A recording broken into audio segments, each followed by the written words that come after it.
we're a very small part of the kiddie's day. We're just one little snippet. So that work with the child is very important and very critical, because that skill-based teaching, if it's a child that we're teaching a target in, fluency therapy, or if it's a kiddie that we're teaching them to produce a sound, that is vitally important. And we're the only ones who can do it. So I always thought about my day when I went in school in the morning about the kiddies. I thought, well, what's the work that only I can do as an SLP? And that's where I focused my time. Welcome to Some Stutter Law, Newfoundland and Labrador's first podcast about stuttering. My name is Greg O'Grady, and I am the chair of the Newfoundland and Labrador Stuttering Association and a co-host of Some Stutter Law, Newfoundland and Labrador's first podcast about stuttering, along with my co-host. And I'm Katelyn Mayo. I'm a future speech-language pathology student, and I'm Greg's co-host on this podcast. Some Stutter Law mission is dismantling and rebuilding stuttering. Let's start listening. Our mandate is, in the spirit of Newfoundland and Labrador humor, robust and frank interactive discussions, Some Stutter Law podcast aims to rebuild confidence and hope for today's and tomorrow's persons who happen to stutter by dismantling stuttering myths, stigmas, stereotypes, and barriers.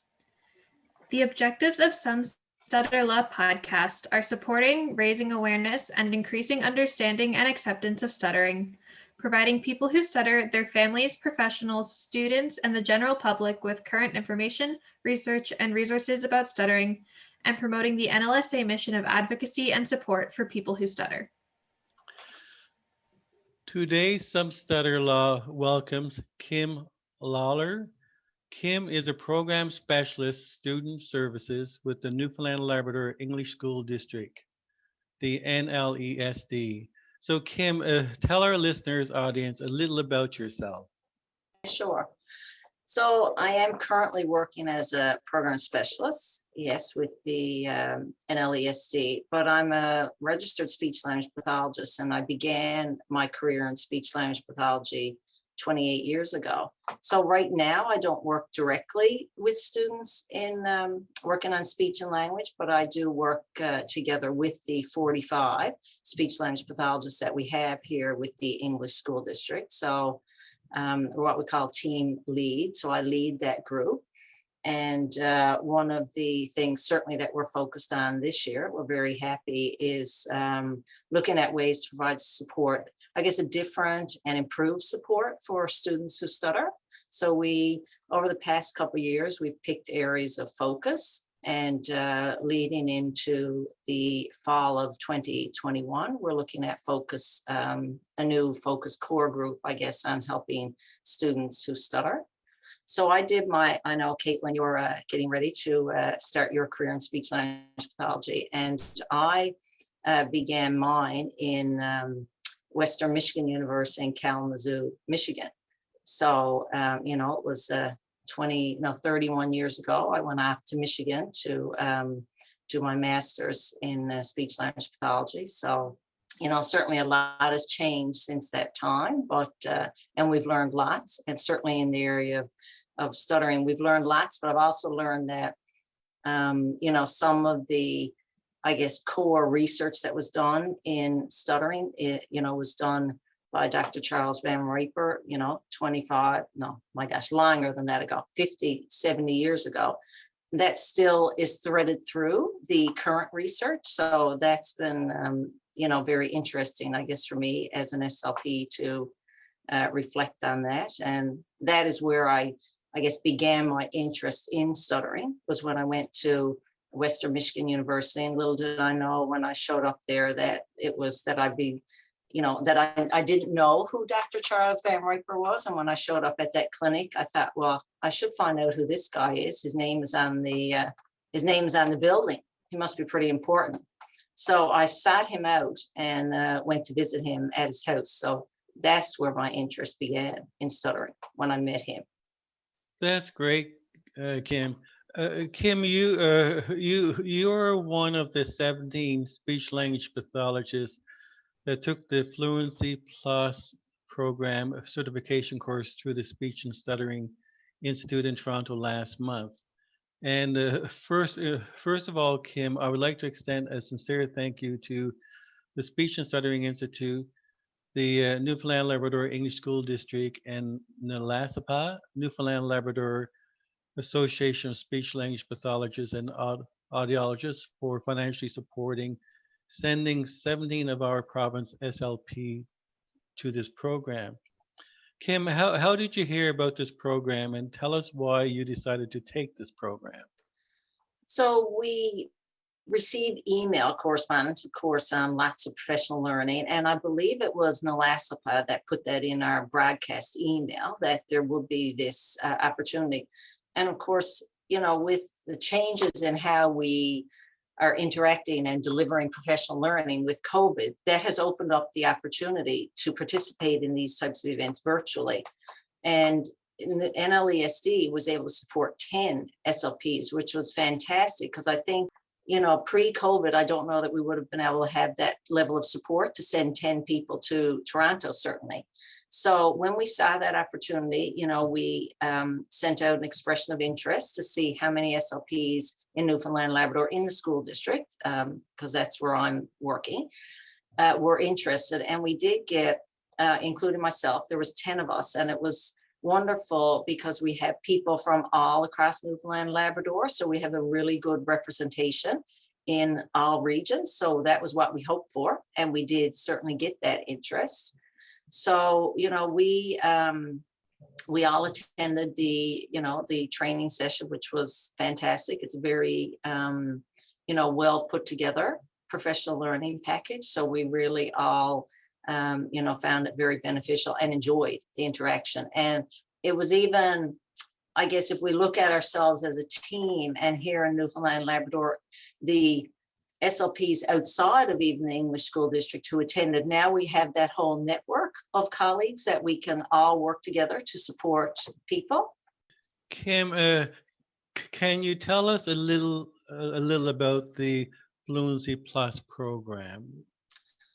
So it's, I guess, what really I think is going to be beneficial to us and specific to the school district is that it's an organized program. So it's set out for us as SLPs, what each week of the program looks like. So we have that already mapped out for us. So we have all of the materials. We have, we know what we have to do each week with the students. So what we're focused on now is making a plan of implementation. So for us, again, that went to the training, we had the opportunity, to practice the targets with the, facilitators. So that was very beneficial, spending that really focused, concentrated time practicing the targets. So we feel that we're prepared now to work with, students in teaching them how to use the targets and with the materials they provided. So again, very comprehensive materials are provided to guide our work with students, but also some leeway as we've met as a group, the 10 of us, to talk about how we're going to use this to support students. And the program is designed, there's criteria for who it's suitable for, but we also recognize we have lots of students who may not meet the criteria. And we want to know, and the program was very good about that, talking to us about, but you can modify things and do things differently if you feel you have students who may not meet the criteria to do the exact program as it's set out week by week, that you can implement this, with other students. But certainly as it's set out will be where the evidence exists for the success. So while we're going to implement following the program as it's intended. But we also know we're going to share some of these strategies with the SLPs, the other 35 SLPs with NLESD who didn't attend. We certainly have things that we can share with them that can help them in their practice, again, so that we're able to reach, a wider range of students who may have, stuttering. So, Kim, it is quite evident that this program has a lot of strengths to it. Then there's a lot of strengths, and I'm wondering now, Kim, are there any other treatments programs available for people who stutter? Are you familiar with any other programs? Yeah. Well, the university affiliated with the University of Alberta is the iStar program. So I do know that some people in Newfoundland have gone there. Like early in my career, people did go there, for treatment. So children and adults. Yeah, there certainly are other programs in Canada. I mean, there's nothing in Newfoundland, an intensive treatment program that I've ever been aware of. So it is something that people leave the province. So I'm very encouraged and pleased that we will now be able to implement this Fluency Plus program here in Newfoundland. So just to kind of talk a little bit about that, what our thoughts are, like as we've come together as a group, we're really seeing a plan where we're going to, again, we're going to offer it virtually, and I think that while, the pandemic has kind of pushed us in that way, there are benefits to it as well, because what we're thinking is we may have a student in a small community who could be the only person there who stutters. We could have a student in a large school who also could be the only person there who stutters, but certainly our thought is we're going to have, with the 10 people we have with NLESD, we're looking at working in pairs. So maybe 2 SLPs, certainly starting off, because, this is going to be our first time offering the program. We're going to ask our other, all 45 SLPs in NLESD, we're going to meet with them and review the criteria for the program. And we're going to ask them to identify students that they're working with that they think would benefit from the program. And then we'll have a referral to the Fluency Plus group. We'll, again, review and ensure that they meet the criteria. And then we're going to put students in small groups, 3 to 4, we're thinking, in a virtual group with 2 SLPs. So we might have a student in the east end of St. John's who's working with a student in a group with a student who's in Labrador, or a student who's in Corner Brook. So again, building this, for our students, and we're so connected now virtually that I think that we hope that we can build a little bit of a community. So some connections there. So we see all kinds of benefits to this. We see the benefit of students knowing, wow, there's people all over Newfoundland and Labrador who stutter. I can connect with these people. That the SLPs, we're building that connection between them. We might have an SLP from St. John's and Corner Brook who are going to work together. So we're again building that collaborative culture where, we can come together as professionals to problem solve. So we're not just going to be, I'm the SLP for, school A and you're the SLP for school B. It is a real coming together of expertise and matching students to put them in a group. And again, it is our first time, so I'm sure we'll learn things. We're hoping that we'll begin the first offering in the fall. We're aiming for and starting in September, because the program is, it's over 20 weeks, and then there's the maintenance. So we do, considering our school year timeframe, and we're, mapping that out, but we're hoping to start in September. And again, really looking at ways to connect students. So I really think a lot about students who could be in a community where they may be the only person who stutters, and, wondering, even though there might be an SLP there, they still may feel that they're different than other people. So we really want to connect students and build that community. These are excellent next steps, Kim, and it's obvious that your group has really started to plan ahead and prepare to offer this program. And I'm really pleased that you're also considering the outreaching to the rural communities within Newfoundland and Labrador, because this is a challenge that we're finding with the NLSA. But this is excellent work. I'm wondering, Kim, has your group thought about developing a Fluency Plus directory, speech language directory? Yeah, we haven't talked about that, but that is certainly something that we could certainly do.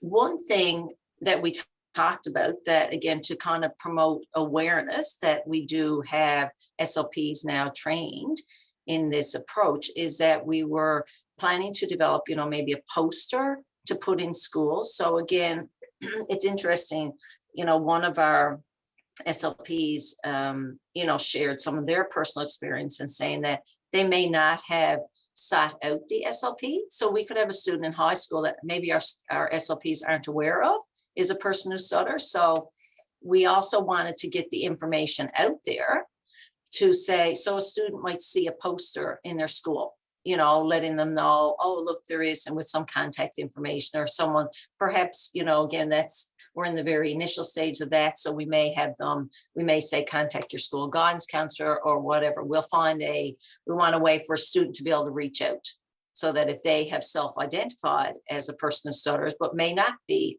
connected to one of our speech-language pathologists, that we want to be sure we're not missing students who could benefit, from this type of therapy.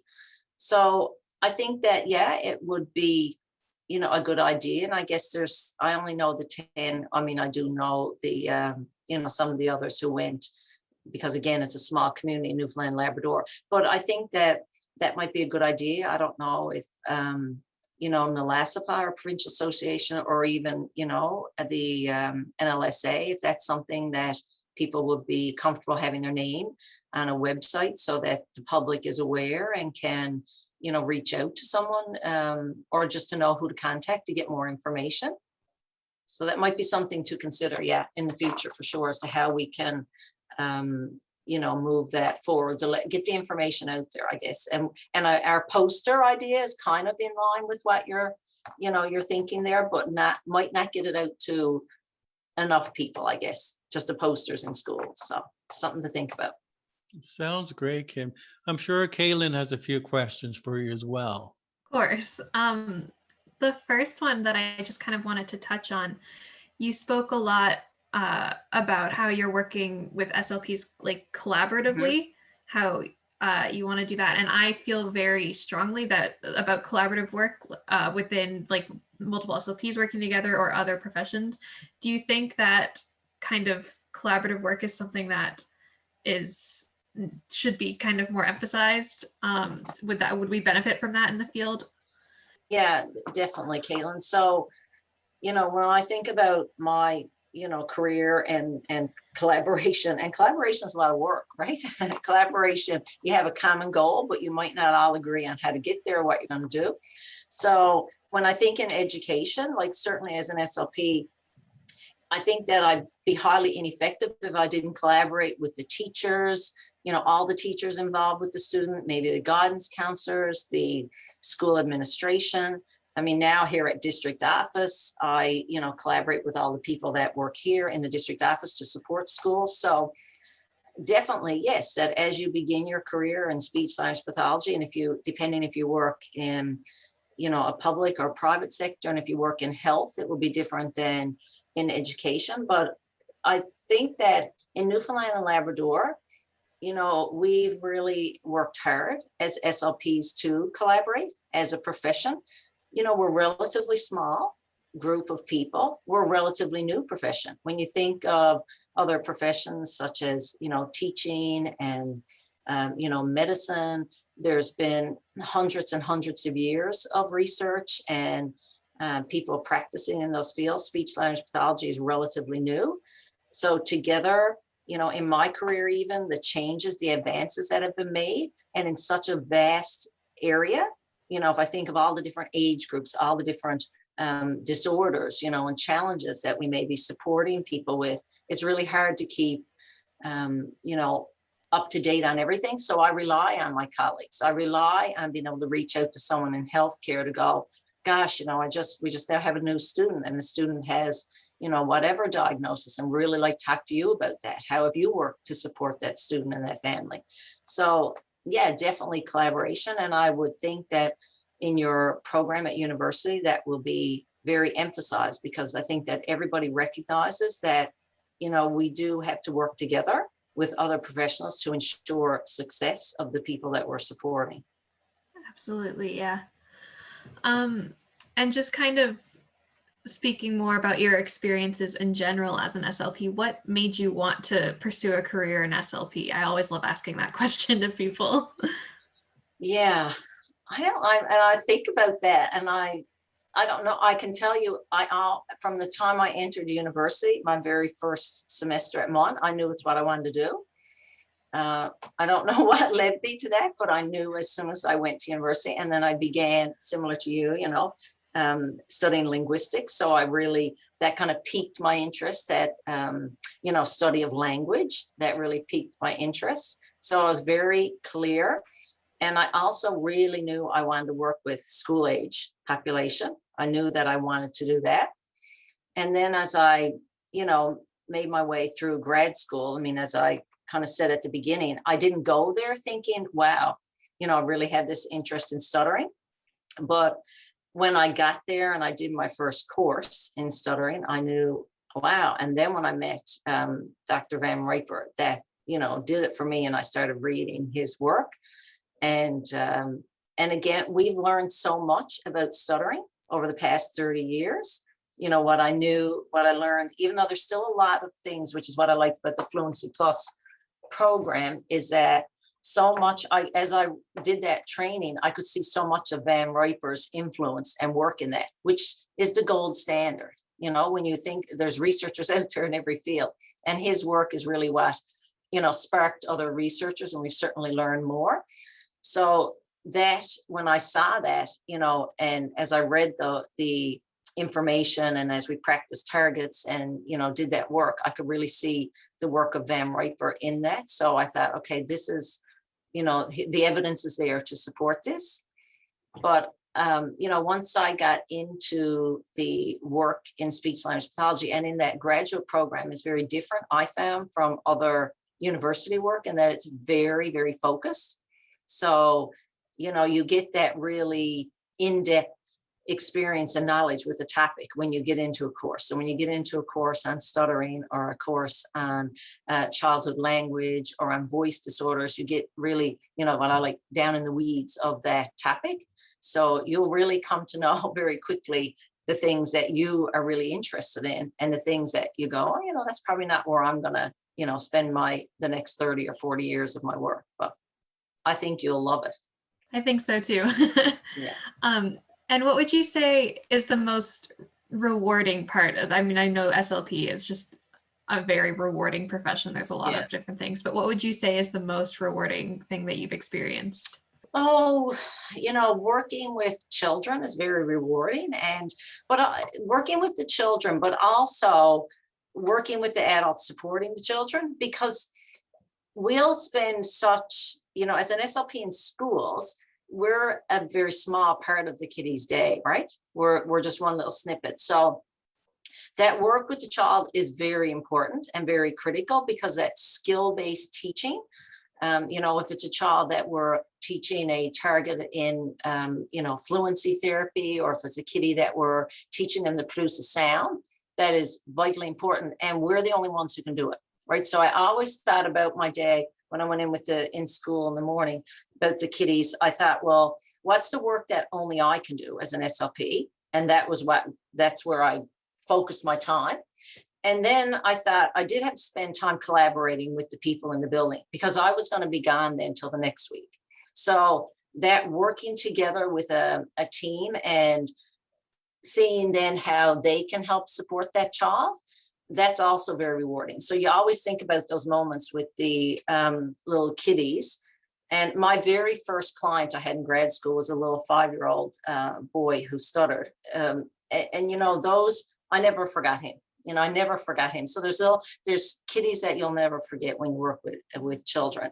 But certainly, the impact that you can have on someone's communication, and that impacts their entire life, right? Your ability to communicate will impact your entire life. So really that, I guess, that working collaboratively, with the child at the center, but that whole team, because I think we are not going to get where we need to go if we just focus on that work with the child, that we do have to look at that team that is going to support the child, and including the family, right? Working with the family, to seeing what the goals are for the child. And my world is very focused on kiddies, but you may find yourself in the adult world where I think it'll still ring true that whoever the person is that you're supporting, but then there's going to be this whole team around that person. So it's that while those moments with the child are very rewarding, also that outreach to the team and how they're going to support them is really rewarding as well. Kim, look, I attended a Zoom meeting recently, and we actually talked about the need for a speech-language program at MUN. Now, when I first came back home after retiring, I was surprised to find, I assumed that MUN had a speech-language program. That's how much I knew about it. And because this is when I started to look for support for myself, because as an adult who stutters, we need the support. And but I was surprised that there was no program. What's your thoughts about the need for a program here in Newfoundland, as like somebody like Katelyn, who is going to Western, because we're losing a lot. So what's your thoughts about that? Yeah, I don't know. I have mixed feelings on it, I guess. Certainly, yes. If MUN said tomorrow we're going to have this program, yes, yippee. That would be yippee. I think that in the absence of that program, there are things that we can do to ensure, first of all, that people like Katelyn come back to Newfoundland. So that's the first thing. If we have to leave, then what's the incentive to come back? I guess there are things that we can do to, I guess, hope and offer incentives, I guess, for students to come back to Newfoundland and Labrador. So that's one piece.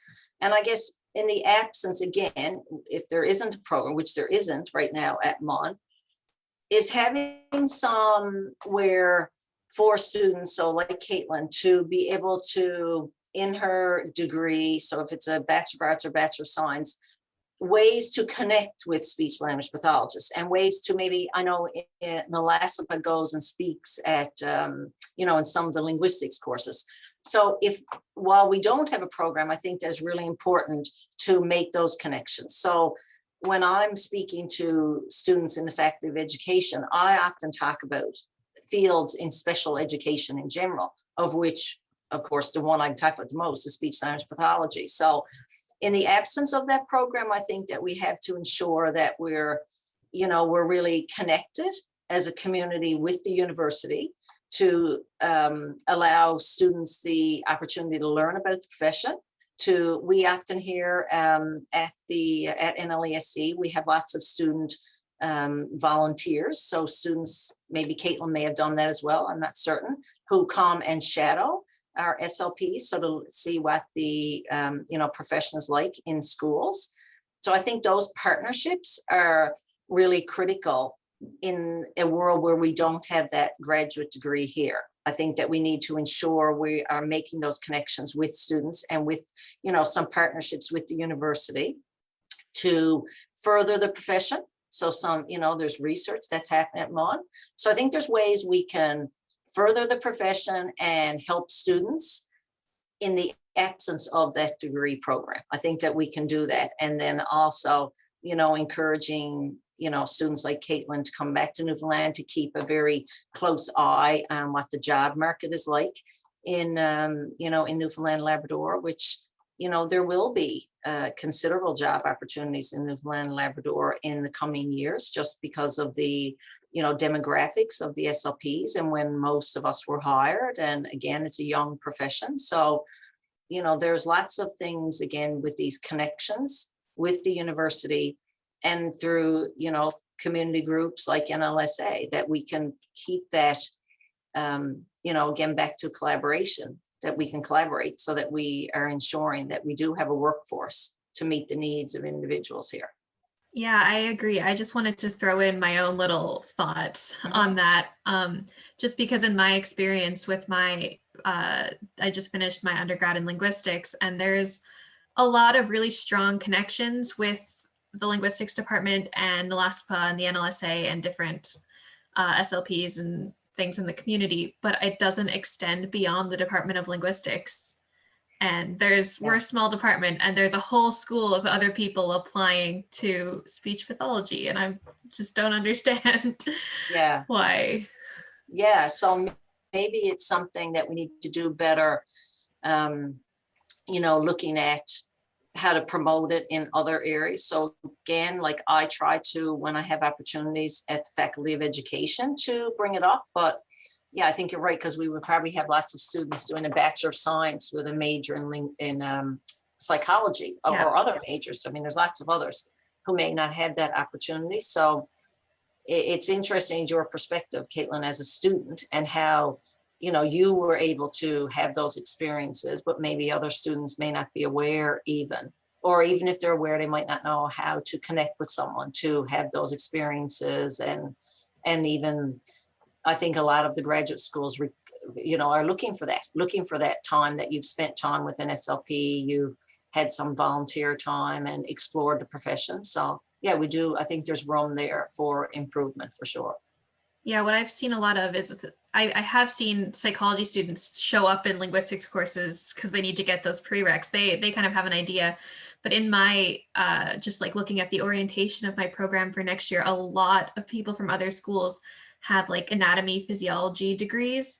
And I don't think, like my sisters in the HKR program of mine, I don't think they've ever mentioned anything like this. Right.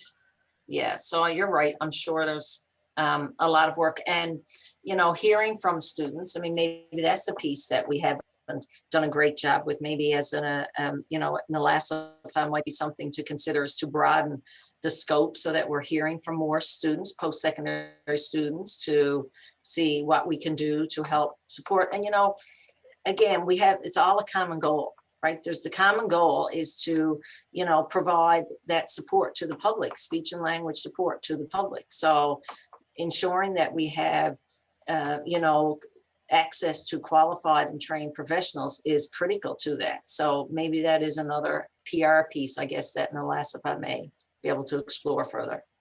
Yeah, it's something I've thought about a lot because I want to return to the island. I know that, but I know a lot of people who don't. So yeah, I think about it all the time. Sure. Kim, as an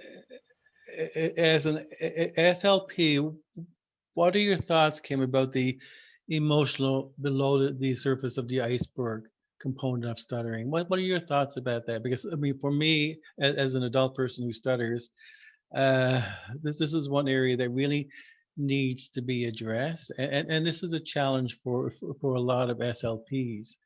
And I mean, no fault of their own, mind you. I mean, they're highly skilled people. But what are your thoughts about the actual physical component and the emotional component during treatment?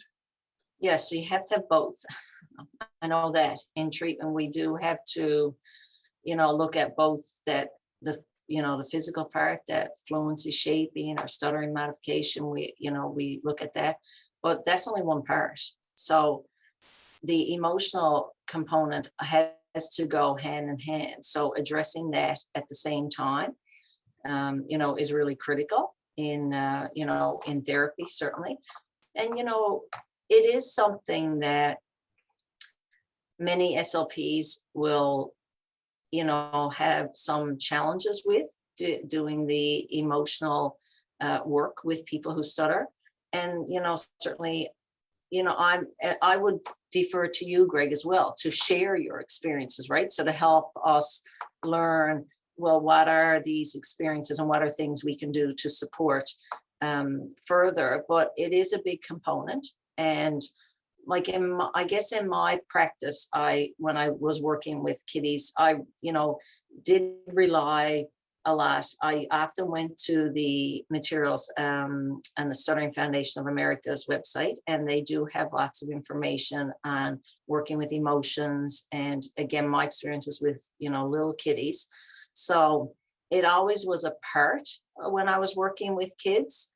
And, but it is something that I think there are treatment programs that don't address it, and I don't know how effective that would be if we're just going to work on, those speech targets, if we're just really going to focus on that and not look at the emotions and other adults who stutter share that frequently. And when I've worked with, young kiddies, it's a little bit different, right? We're not going to have those in-depth conversations with little kiddies about, it's going to be a different conversation, I guess, is what I'm trying to say, than we're going to have with an adult.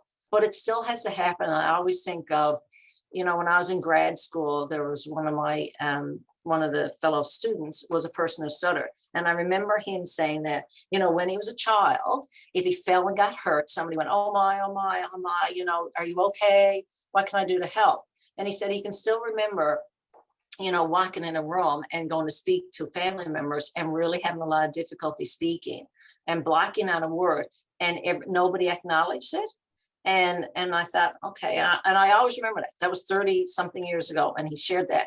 And he said, I always thought it must have been so bad. It had to be so bad that nobody acknowledged it.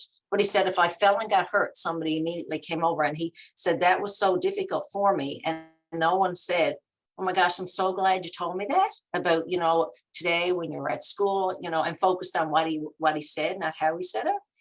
And he shared that, not to be critical of his family, but to, that experience stayed with him, that what he interpreted as a little child was that he thought that must be something so awful that my family didn't want to acknowledge that in the moment. So, and our current research will tell us that even little kids are aware, have an awareness. I mean, not every single child, but lots of little kiddies are aware, and they may not have that word, but they may, get stuck on a word. They may call it bumpy speech, or I can't say a word, and acknowledging that. So I think we think of it, with adults, but even when we think about our school age children, that's a really big, important component as well. And that's something that I talk about, when I work with families, that I would talk about that if your child does say, that was a bumpy word, I can't say it, you acknowledge that and focus on, the content of what the child is saying and not how they said it. So even from a very early age, and again, not a 2-year-old, but some kids younger than what we anticipate may have awareness, and we would still need to address that. So it is very important. It's something that I think the group, so the 10 of us, I think, who are, with NLESD, I see that as that's something that one of the members of the group has already brought up and said, we can't lose sight of this.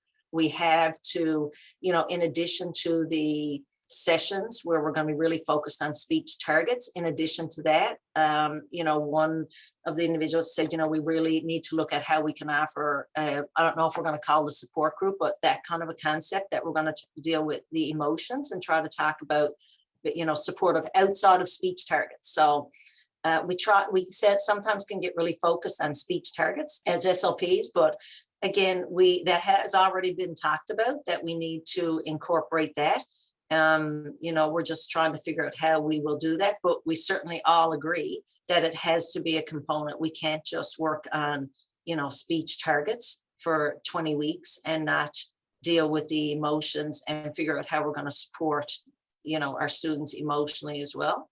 And I think we'll take our lead from, in a lot of ways, we'll take our lead from the students, with lived experiences and and each individual student and what we need to do. So we're in the very beginning stages of that, but certainly, in the very first time we met, that was put on the table, that we knew this is more than, speech targets. This has to be more than that. That makes sense, Kim, because you see, during treatment, I think, unfortunately, I mean, it's left up to I feel as a person who stutters, an adult now, when I reflect, it's really left up to the speech-language pathologist to initiate this conversation about the emotional component. Because often, and even I know at this late age in my life, that it's amazing how I feel that many people stutter, if not most of us, are not are even aware of the impacts the emotional side has on our lives. And because many of us are so caught up in raising families, building careers, whatever, just trying to survive and live away the old habits, But I think that is a huge component, and I feel that we really need to address the emotional component. To fully benefit from the actual treatment therapy. And Yeah, I agree.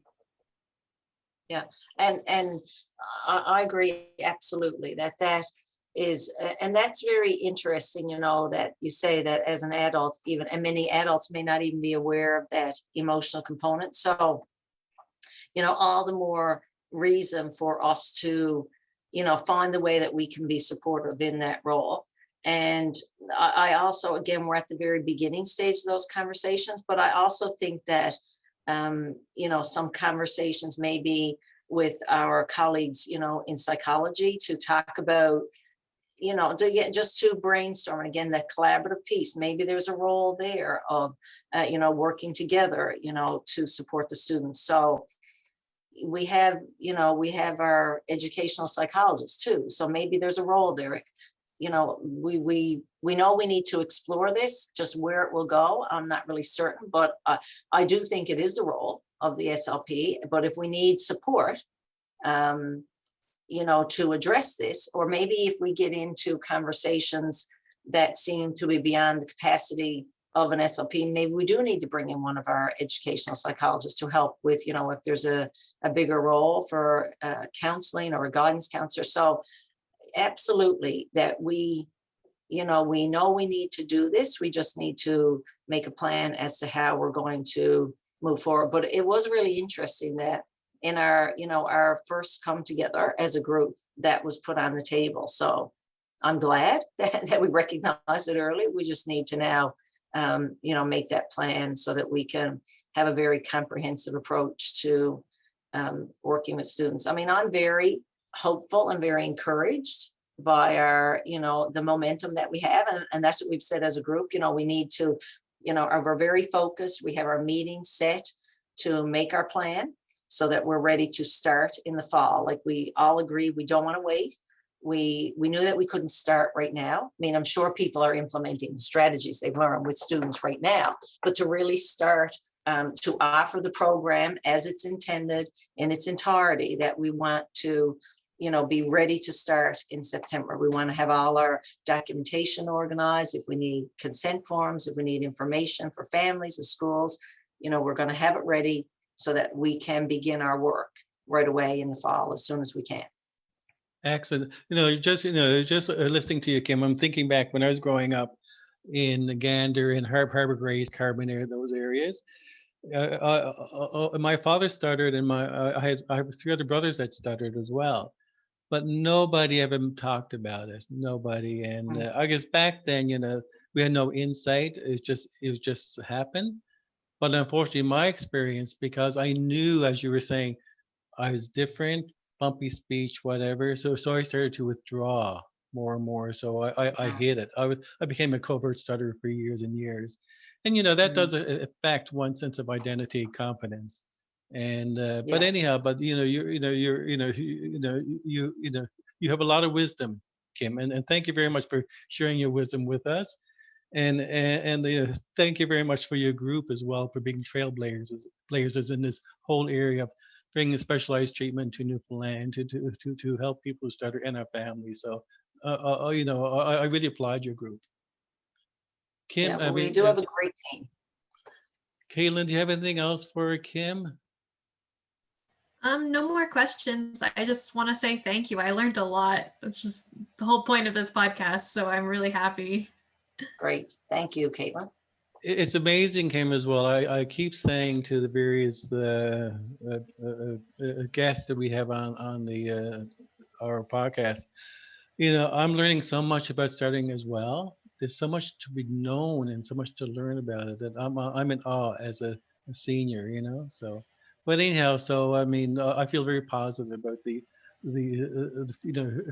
future generations to come, definitely, with all this learning now. Great.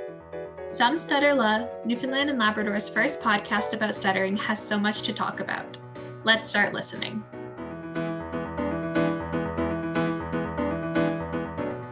This has been an episode of Some Stutter La, Newfoundland and Labrador's first podcast about stuttering. Some Stutter Love is hosted and produced by Greg O'Grady, Katelyn Mayo, Dr. Paul D. Decker, and Luca Dinu. Some Stutter Love is available on Anchor, Spotify, Breaker, Google Podcasts, Pocket Casts, and Radio Public. To ask a question, send us a comment or suggestion, or just to get in touch, find us online at Some Stutter Podcast on Instagram or at Some Stutter Law Pod on Facebook. Thanks for listening.